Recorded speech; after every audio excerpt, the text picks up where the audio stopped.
Are you ready for your penultimate stand-up comedian for the evening? We got to keep that energy going for these last two. Are you ready for your penultimate?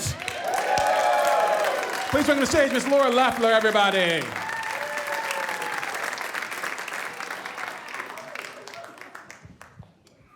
All right, thanks for coming out. Like what I did there with the stand? Looked really professional, didn't it? It only took me 4 weeks to learn that. I'm glad so many people came out tonight to witness what I like to call the longest 5 minutes of my life.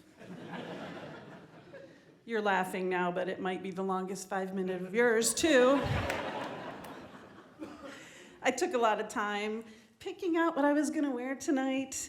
I wore the national uniform of Curvy Girls, which is animal print. Animals wear their colors because they want you to think, watch out, danger. I wear it because I want you to think, she looks small for a safari animal. I don't get to wear any prints in my job because I'm a sign language interpreter. Thank you, like our cohorts tonight. I am a real one, not the kind that works at Nelson Mandela's memorial. If you aren't familiar with this, it did happen about a decade ago, but they had an interpreter who stood on stage during a memorial for a great leader of the planet and mostly made unrecognizable hand gestures. He said later he was stressed. Okay, we all get stressed. It doesn't turn you into the linguistic equivalent of an air dancer in a used car lot. So we had President Obama. His triumphs were your triumphs. His struggles were your struggles.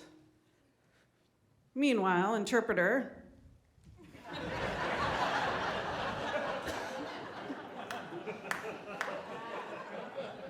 Some experts in the field tried to make sense out of what this gentleman was doing with his hands, and largely his sentences sound like rhino ketchup helicopter love. And that's a travesty, it's horrible. But there's a part of me that wonders if there's a deaf viewership that's really confused about the relationship between Obama and Mandela. So I do interpret, and people often assume that my most challenging customers are the deaf consumers, and that's not true at all. It's the hearing people that will mess you up. I went to a business meeting, and it was supervisor, employee, and me. So the supervisor starts off with, we're here today to talk about Susie's attendance. She's been missing a lot of work. And if she misses another day, she could be terminated. But don't tell her that yet.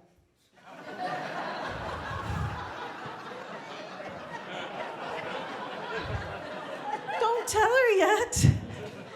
I don't think you understand. I'm voice activated. I have already told her. Those words are gone. They're gone further than Andrew Tate trying to beat a sex trafficking charge. And sign language is beautiful. I am proud and lucky every day that it's a part of my life. It's a beautiful language. People tell me that all the time. There are many signs that are iconic, and by that I mean when you see them, you know what they mean, because they look like what they mean. For example, baby. Hey, you're all doing it okay with me. Drink, you got it. How about this one? Ice cream. Okay. However, I will warn you, some signs look not at all like what you think that they mean. And when I say this next word, I invite you to look at the interpreter as she signs it. Milkshake.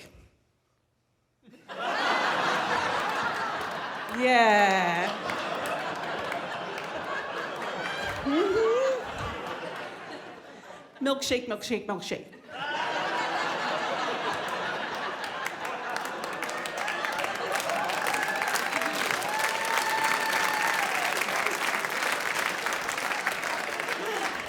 She will never team with me again. My husband and I have been happily married for 27 years.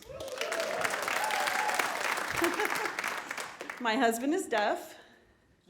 Nobody knows if they should applaud.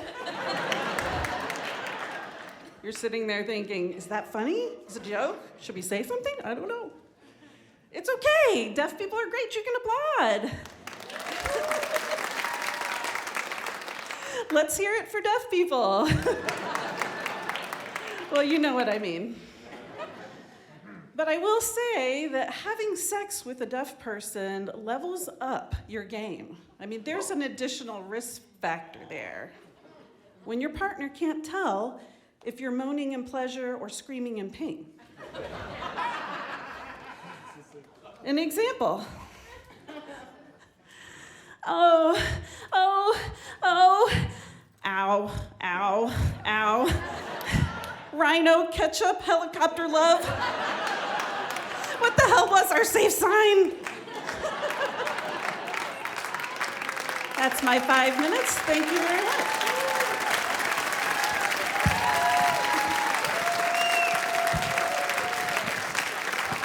One more time for Laura Leffler, everybody.